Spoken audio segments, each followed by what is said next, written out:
২০২৪ সালে ছাত্র জনতার অভ্যুত্থানের মাধ্যমে ১৯৭১ সালের মুক্তিযুদ্ধের নবায়ন হয়েছে বলে মন্তব্য করেছেন সংস্কৃতি উপদেষ্টা মোস্তফা সরোয়ার ফারুকী। সচিবালয়ের সংবাদ সম্মেলনে ফারুকী বলেন, স্বাধীনতার আসল চেতনা বাস্তবায়ন না হওয়ায় ২০২৪ সালে অভ্যুত্থান হয়েছে। চলতি বছরে সাংস্কৃতিক বিষয়ক মন্ত্রণালয় রিমেম্বারিং মনসুন রেভলিউশন বাস্তবায়ন করবে বলেও জানান উপদেষ্টা ফারুকী।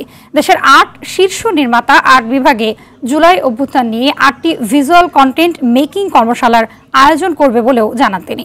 সংবাদ সম্মেলনে কবি নজরুল ইনস্টিটিউট, শিল্পকলা একাডেমি, বাংলা একাডেমির প্রতিনিধিরা অংশ নেন।